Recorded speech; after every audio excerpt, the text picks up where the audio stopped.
पिछले कई दिनों से एक फ़िल्म की डायलॉग मुझे लगातार ध्यान आ रहा है। फ़िल्म आई थी एक सिंघम, जिसमें पुलिस के रोल में अजय देवगन ने एक डायलॉग डिलीवरी किया था, अगर पुलिस चाहे तो मंदिर के बाहर से एक चप्पल तक चोरी नहीं हो सकता है।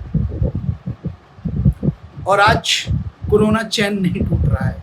कहीं ना कहीं इस सिस्टम को चलाने वाले लोगों का ही इसमें दोष है। डायरेक्टली इनडायरेक्टली कहीं ना कहीं दोषी सिस्टम को चलाने वाले हैं सरकार है, पुलिस है, जो कहीं पे रैलियां करा रहा है, कहीं पे शादी की परमिशन दी जा रही है, कहीं पे चुनाव हो रहा है। और इस बीच स्थिति बहुत ज़्यादा भयावह है। इसके पहले वेव में भी, कोरोना का जो वेव फर्स्ट चला था हमारे देश में, उस समय भी इतनी केस एक दिन में नहीं आता था। फिर हमने कंप्लीट लॉकडाउन उस वक्त देखा, और आज इतना भयावह स्थिति है। तो इस टाइम हम लोग पार्शियल लॉकडाउन देख रहे हैं, और उस लॉकडाउन की स्थिति ऐसी है कि दुकान की आगे से शटर तो बंद है, पीछे से सामान बिक रही है। उस लॉकडाउन की स्थिति तो ये है कि मार्केट बंद है, पुलिस प्रशासन सड़कों पे किनारे पे गाड़ी खड़े हैं, और ऑटो से लोग ट्रैवल कर रहे हैं। उस लॉकडाउन की स्थिति ऐसी है कि उसके एक दिन पहले चुनाव की भरपूर रैलियां होती है। उस लॉकडाउन की स्थिति ऐसी है कि उस लॉकडाउन के दिन ही कोई किसी के घर में शादी समारोह हो रहा है, और आप बोलते हैं 50 आदमी का परमिशन, 100 आदमी का परमिशन। कभी जाकर ग्राउंड लेवल पर तो देखो। और इस समय लोगों को समझना बहुत ज़्यादा जरूरी है। हो सकता है बात आपको बुरा लग रहा हो कि नहीं, हमारे मैटर है, हमने शादी करा है, करेंगे। अरे भाई करो ना, रैलियां करो, चुनाव लड़ो, 2 महीने तो इंतजार कर लो, 3 महीने इंतजार कर लो, इसे एक बार कंट्रोल हो जाने दो। करते रहो, उसके बाद रैलियां कराते रहो, चुनाव। लेकिन तुमको तो अपने कुर्सी से मतलब है। और भाई साहब यकीन मानो, इन्हीं के वजह से आज देश की ये स्थिति आई है। स्थिति का अंदाजा इस बात से लगा लो कि सांसें बिक रही है। इन बड़े बड़े सिलेंडरों में ऑक्सीजन की सांसें बिक रही है, और उस सिलेंडर में भी लोग अपना स्वार्थ देख रहे हैं, लोग अपना बिजनेस देख रहे हैं। उन बिजनेस करने वालों को मैं एक बात कहूंगा, पता नहीं तुम धर्म चीजों पर विश्वास रखते हो या नहीं, लेकिन एक वर्ड तुमने सुना होगा, कर्मा। बहुत बड़ी वर्ड है, तुम्हें बिल्कुल समझ में नहीं आएगी, क्योंकि अगर समझ में आती कर्मा वर्ड तो तुम सांसों का सौदागर नहीं बनते। आज ऑक्सीजन सिलेंडर 50,000, 70,000, लाखों रुपए में बिक रहे हैं, और जरूरतमंद जिन्हें जरूरत है वह खरीद रहे हैं। भले पैसे हो या ना हो उसकी फिक्र नहीं है, भले कहीं की जमीन बिक जाए, भले कहीं से कर्ज ले लो, लेकिन वो खरीद रहे हैं। और उनके मजबूरी का फ़ायदा कोई अपना घर भर रहा है। तो भाई साहब मैं आपको बता दूं कि अगर पैसे से जीवन बचता तो एक बार रिकॉर्ड उठाकर देख लो। क्यों पूंजीपतियों को कोरोना से मरना पड़ा, क्यों उनको हार्ट अटैक आ जा रहा है। मैं नहीं कहता हूं कि आपके साथ भी यही होगा, लेकिन कर्मा बहुत बुरी वर्ड है आपके लिए। जितने बुरे काम कर रहे हो उतने बुरे नतीजे आपको मिलेंगे।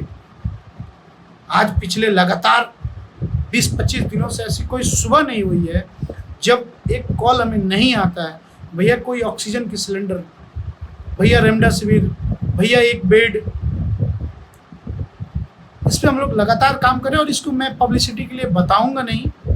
अगर सच में किसी को ज़रूरत है तो हमारा टैगलाइन @हिंदी की गरिमा करके यूज करें, या इंस्टाग्राम पे या फेसबुक या कहीं भी।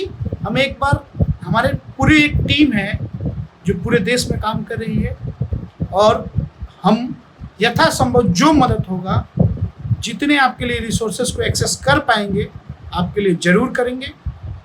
और इस वीडियो को लाइक और कमेंट, इन सब चीज़ों से थोड़ा दूर रखिए। वीडियो बनाने का एक मात्र नतीजा है कि एक सौदागर जिसे बात समझ में आ जाए, एक इस सिस्टम को चलाने वाले इंसान जिसको बात समझ में आ जाए, एक आम नागरिक जिसको ये बात समझ में आ जाए, वह खुद ब खुद अपनी बचाव करने के लिए अंदर से जागरूक हो जाए।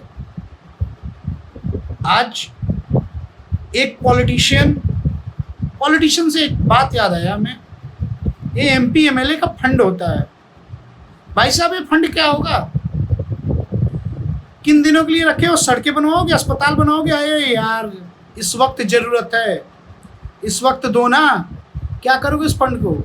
मेरा मानना है कि देश के सभी एमपी एमएलए का जितने भी फंड होते हैं, यहाँ तक कि मुखिया प्रत्याशी के जो इनके अकाउंट में रिजर्व मनी होते हैं, लगाओ ना इस समय विकास पे, खर्च करो ना ऑक्सीजन सिलेंडर पे, कोविड के दवाइयों पे, अस्पतालों में करो ना, कुछ बेड के इंतजाम करो, वैक्सीनेशन पे करो।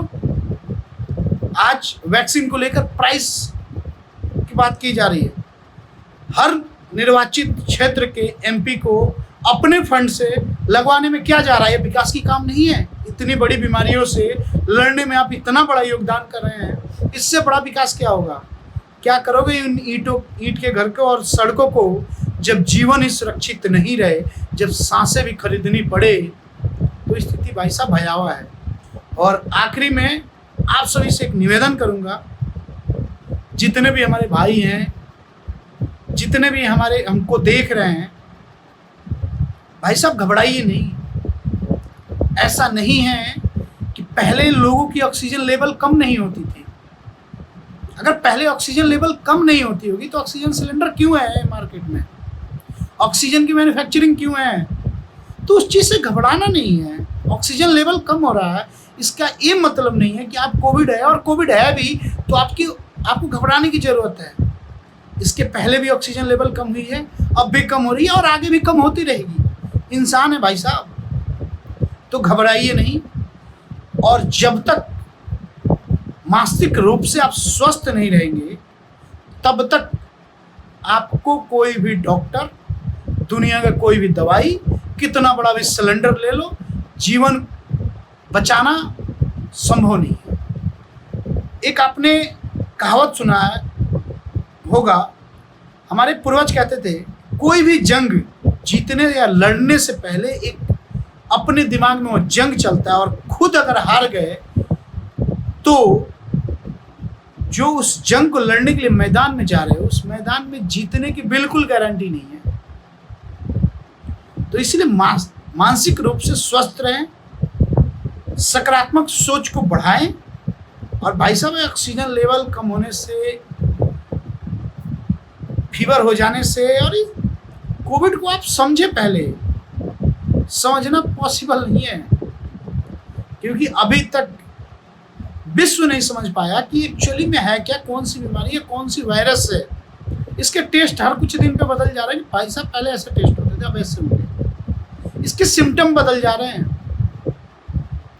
तो आप मानसिक रूप से स्वस्थ रहेंगे तो सब कुछ ठीक होगा, और कुछ दिन में ही हम फिर से वापस अपने नॉर्मल डे, एक दिन प्रतिदिन का जो जीवन शैली व्यतीत करते थे, उस समय में वापस आ जाएंगे। और सौदागरों, कर लो सौदा, समय है।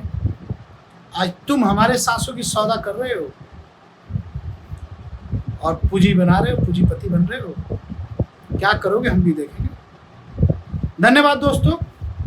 अगर आप हमें YouTube पे देख रहे हैं तो सब्सक्राइब करें और इस वीडियो को शेयर करें, ताकि एक लोग भी समझ पाएँ, काफ़ी है। और फेसबुक और इंस्टाग्राम पे देख रहे हैं तब भी इस वीडियो को शेयर करें, ताकि लोगों को इस समझ में आए, घबराना नहीं है, लड़ना है। धन्यवाद दोस्तों।